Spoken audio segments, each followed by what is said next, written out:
Moi, je m'appelle Yaya Niafo, je suis l'assistant exécutif du commissaire en charge de l'industrie et de la promotion du secteur privé de la CEDEAO. Bon, cette réunion s'inscrit dans le cadre des activités de développement de l'infrastructure régionale de la qualité. Et à titre de rappel, c'est que cette infrastructure régionale de la qualité émane de la politique régionale de la qualité qu'on appelle ECOCAF et ECOCAL. Et donc, cette infrastructure régionale de la qualité est basée autour de certains piliers majeurs qui sont, entre autres, le pilier relatif à l'évaluation de la conformité. Et pour ça, pour chaque pilier d'ailleurs, il y a des structures qui ont été créées par la CEDEAO. Pour l'évaluation de la conformité, nous avons EcoConf. Et ensuite, il y a le pilier relatif à l'accréditation. Et donc pour ça, il y a une structure qu'on appelle ECORAS qui a été créée dans ce sens. Il y a aussi un pilier relatif à la métrologie. Une structure a été créée dans ce sens qu'on appelle ECOMET. Et par rapport aux activités de normalisation, une structure a été créée qu'on appelle EcoCham.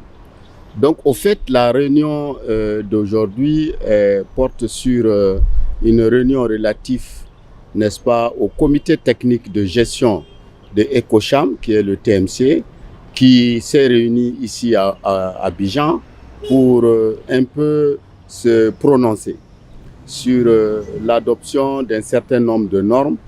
Il y a d'abord 3 normes qui ont été édictées pour ce qui concerne les produits, les appareils électriques. Aussi 2 normes concernant l'eau et l'assainissement.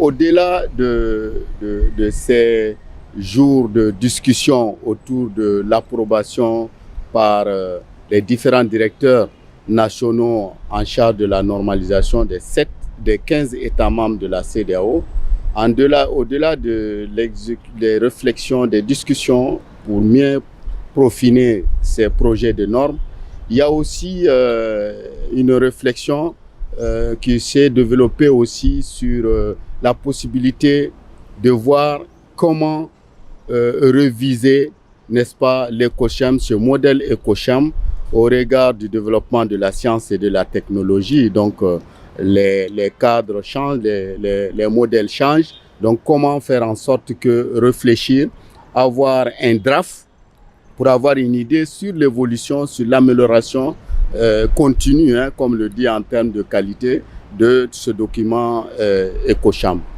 Enfin, c'est un peu réfléchir sur les plans de travail que les comités techniques qui ont en charge l'eau et l'assainissement, tels que le comité technique TH7, ensuite le comité technique qui est en charge des produits électriques, qui est le TMC, TH5, de voir quel sera leur programme de travail qu'ils vont soumettre au TMC et avoir l'approbation du TMC par rapport à ces données.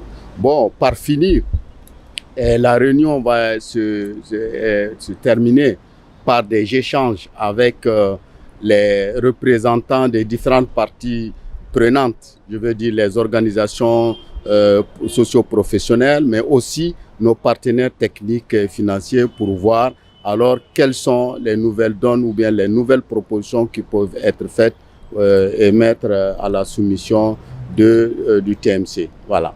Donc, CEDEAO, nous avons une démarche, c'est de faire en sorte d'harmoniser les points de vue, les normes, les interventions, les promotions de la qualité, c'est-à-dire même le programme, la politique qualité dans les États, de pouvoir harmoniser les interventions. Donc nous aidons à mettre vraiment en lien, n'est-ce pas, les différents États membres pour que chacun œuvre dans le même sens. C'est vrai que dans certains domaines, il y a des niveaux qui sont très bas. Je prends par exemple le cas de la métrologie. Vous avez trouvé que des pays sont un peu en bas de l'échelle il y en a d'autres qui sont à un niveau élevé. Donc nous, on fait en sorte qu'ils puissent avoir une main qui tire un peu les États qui sont en train et les États aussi qui sont à un niveau de partager leurs expériences avec d'autres, ainsi de suite. Donc c'est une façon d'avoir vraiment un résultat partagé au bénéfice de nos populations et de nos entreprises. Parce que tout ce qu'on dit dans le type de la promotion de la normalisation, la promotion de la qualité, l'idéal c'est de pouvoir d'abord promouvoir nos entreprises nationales, faire en sorte que les entreprises nationales puissent avoir un bon positionnement sur le marché local, mais aussi au niveau international. Ça, c'est extrêmement important. L'autre aspect, c'est de faire en sorte que les normes et les qualités contribuent à protéger la santé de nos populations, parce que c'est des produits qui vont être consommés par les populations, mais aussi à protéger notre environnement. Donc, c'est vraiment des aspects très importants. La normalisation va jusqu'à travailler sur les aspects comment dirais-je, de la culture. On a peut-être des références, des domaines culturels très importants pour faire en sorte que la normalisation puisse aider à promouvoir, n'est-ce pas, cette